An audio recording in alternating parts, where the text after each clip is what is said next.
What's up, everybody? I'm Jessekazam. Welcome back to another Escape From Tarkov video. This is another one of our lessons from Beyond the Grave, where we take a look at a clip from my stream where I died, and we kind of break down what happened there and what we could pull from that to be better next time.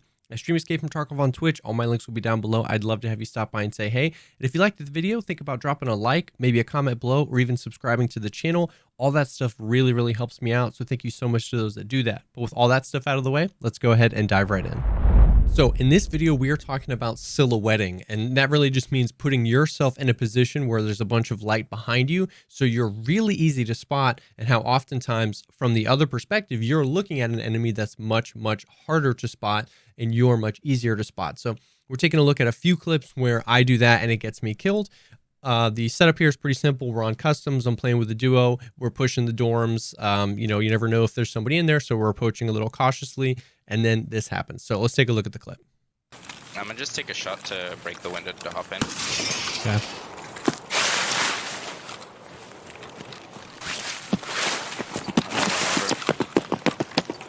Oh, yep, someone's in there. Throwing a nade in. I killed him. Alright. Nice kill. I am so surprised you didn't die. Holy cow. I mean, I'm glad. Tactic, baby. There's another one. Oh yeah, here. I'm dead. Wow.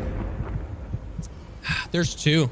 So that was just a classic situation of silhouetting, and I wasn't really thinking about it at the time. So there was actually a lot to that fight that kind of just went from 0 to 100 super quick, so we can kind of break that down. But ultimately what got me there, or at least part of it, was me being so exposed and the other guy being in a darker position. So we're moving up. He makes a great call that he's going to shoot out the window so we can jump in. That does let anybody know that's inside that we're coming in.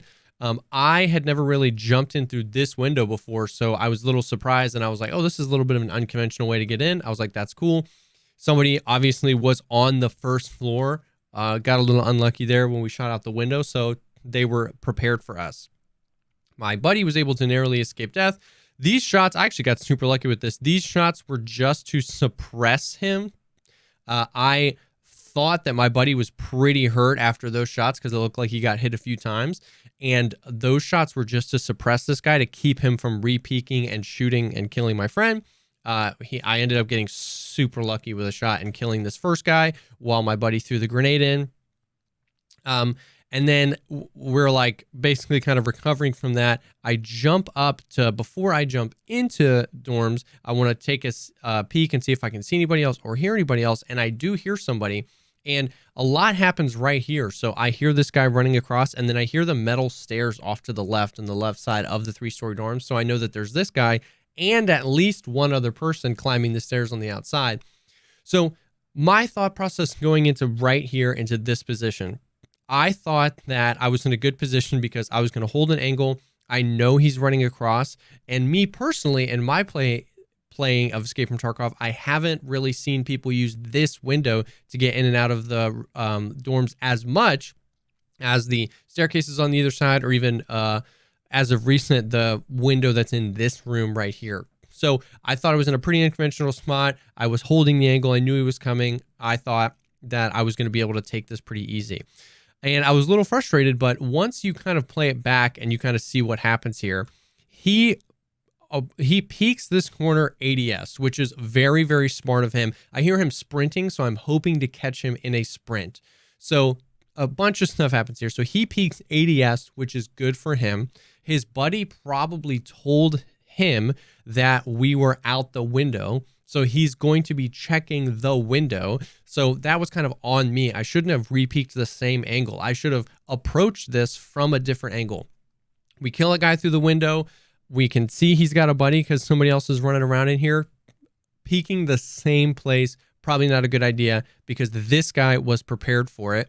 Another thing I did wrong was I'm standing right in the middle of the window, as opposed to, like, I could have scooted more to the right and then peeked left, like leaned or something, but I'm just standing right here in the middle of the window. And then we're kind of arrive at the silhouetting thing. I'm looking down this hallway. You can see how dark it is. Like, especially if you're watching this on a phone, you probably can't even see the guy that I'm aiming at right now. But you have to look at it from his perspective. I am just standing in this window. So the way silhouetting works is all the light, right, from the sun in the game is behind me. So he can't really see detail on like me or what gun I'm using, but I'm a super stark outline of a person. I'm very, very stark because I'm standing right against the light, whereas he's all the way in the hall. So if he peeks this corner ADS, it's going to be incredibly easy for him to see my outline and snap to my head. He was probably peeking at around head height, snap to my head and kill me. And that's what he did. It's almost like first shot he takes. And you can actually see I get first shots off. But because I had to track him a little bit because he was moving and because I was aiming a little low, my shots don't really hit where I want them to hit. And he gets the headshot because he can snap to me super quickly. So silhouetting this is something that like I find myself a lot of times after the fact where it's like, it's another thing to consider in outdoor maps. If you're fighting in outdoor maps or even just any place like we'll see in the next clip where there's a super dark area near a super light area, you kind of have to be aware of this. Now, it's not like something that you should be considering all the time. Oh my God, am I silhouetting? But anytime, especially if you're holding an angle or making a push, just being aware of the fact that if the enemy is hard to spot, if you're like on interchange or anywhere outside peeking into a building like this, if you think, man, it's dark in there, the enemy's going to be hard to spot, just consider if that means you're easy to spot. Are you in a position where because they're hard to spot, the light is behind you and you're going to be easy to spot here? So that was this clip. I should have moved to another position. I shouldn't have re-peeked the same angle, and I could have picked a position that didn't make me just an incredibly easy target. So we'll go to the second clip that is an indoor map. We were on labs and a similar situation happens. So like we said, right here, we're on labs. I'm playing with a duo again. My duo just died. There was somebody out kind of in this little courtyard area in labs. And that's really it. I'm at the point where I'm trying to chase him down. I'm trying to get the kill, avenge my buddy, and this happens. So we'll take a look at this clip.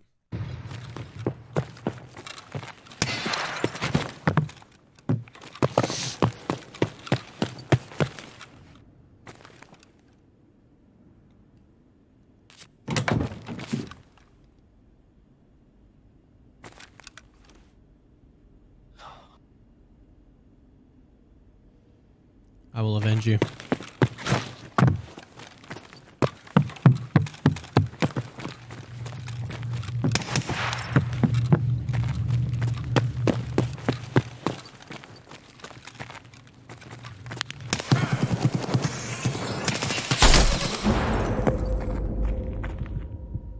So super rough, very similar situation that you can see. So my buddy dies. I'm trying to chase this guy down. I think about jumping out and dropping on him like that, but the only audio I heard was him running to underneath me. And so I don't know if I drop down, if he's just in that little alcove holding this angle and I break my leg or something like that from the jump, he's going to get an easy kill. So I kind of bail on that. And I'm trying to figure out what the audio is. So my buddy has died. I haven't seen this guy yet. I don't know if he's a super Chad. I don't know if he's with a duo or another person. So I know he's underneath me, and I'm kind of trying to wait to see if he's going to push me, if he's going to sprint away. I'm waiting for some audio. I don't hear any. So I'm like, okay, well, I will be the aggressor here. So as you can see, look at this right here. So this courtyard, this little courtyard, whatever that I'm in is so well lit. And look inside this room. It is completely black. I can't see anything. So this should have been another indicator for me that, like, if he's holding in there, I am completely exposed and I need to use other tactics than just pushing in with my gun to kill him. I could have tossed a nade in, got him to move around, and then pushed in. As you saw, I should have continued to use my flashlight. But this is just not a good place to be, where once again, it's super bright behind me, super dark in front of me, and my enemy's in front of me. So I kind of get some pre-fire. I have the audio of him being in there. I do a little quick peek and a quick pre-fire. I'm not trying to kill him here. I'm just trying to identify where he is. I see he was there with my flashlight. And I don't know why I turned my flashlight off in this situation. I've had a bunch of situations where the flashlight ends up blinding me as much as the other person in combat, so I didn't want to miss my shots because of that. But in hindsight, that was absolutely the wrong call. I should have kept my flashlight on. Now, this was kind of like the silhouetting thing is part of it. There was a few bad calls here. When I peeked, I see that he's right here. And for some reason, this is a weird place for him to be. He's got no cover. He's just standing there out in the open leaning. And so I wait for him to dump some shots at me, and I was going to try and peek him right there and shoot him and just like re-peek and quickly eliminate him. He's moved at this point, so I see he's not there. He's right here, but because once again, I'm super silhouetting really hard and I don't have my flashlight on, so I can't see this guy. I don't know where he is. I turn right to try and snap to him. He makes a movement back, so now I have to snap and then snap again, and he ends up killing me. Also, fun fact, a lot of people, a lot of times when they see stuff like that, say that the multi-hit face shield thing is sus. If a face shield is brought to 0 durability, it can crack all over, even if you only got shot with 1 bullet. So if this had been a face shield that I had damaged and been repaired, potentially damaged and been repaired again, so it had a low durability, and he shot me in the face with a round, and it zeroed that with a high armor damage, it can crack like that, even though it's a 1-tap. It's not sus. If this dude was hacking, he would have killed me the first time I peeked him. And right here. So that wouldn't have been a big deal. So that's just a fun fact. But so once again, it's the silhouetting with a few things. Like I said, I should have used my flashlight. I don't know why I didn't, but it's just another one of the situations where if we pause it right here, like if I had his perspective, I am so much more visible than he is. And even though he played it weird, even though he was out in the open both times, not behind cover, not really moving, not really trying to out position me or out like push me, he's just kind of standing there. He wins because he can see me and I can't see him. And so that's just something to consider. So I hope that this helped. I always hope that these Beyond the Graves help you, encourage you to watch your own gameplay back, because I think that's super important, but also help you kind of pull out situations where maybe you die and you don't take the time to think through these things. Hopefully you might be like, oh, now I hadn't considered that could have killed me in other situations. So hopefully this helped. Highly recommend you watching your own gameplay back. It's one of the best things that has happened for me in getting better at Escape from Tarkov. But even if you don't, hopefully videos like this help kind of maybe show some things that you wouldn't have thought of before, and ultimately help you get more confident and more successful in your raids in Escape from Tarkov. Thank you as always for taking the time to check out this video. If you liked the video, think about dropping a like or commenting down below or subscribing to the channel. I'm always trying to create content to help shorten the learning curve of Tarkov and get you in your raids having fun as soon as possible. Like we said before, I stream on Twitch. All my links will be down below. I'd love to have you stop by and say hey. And we also have an awesome Discord community. If you're looking for people to play with, we've got a few thousand people in there, from Tarkov veterans to newer players and everything in between. It's an awesome place to be. That link is down below as well. But thank you again for stopping by, and I will definitely see y'all on the next one.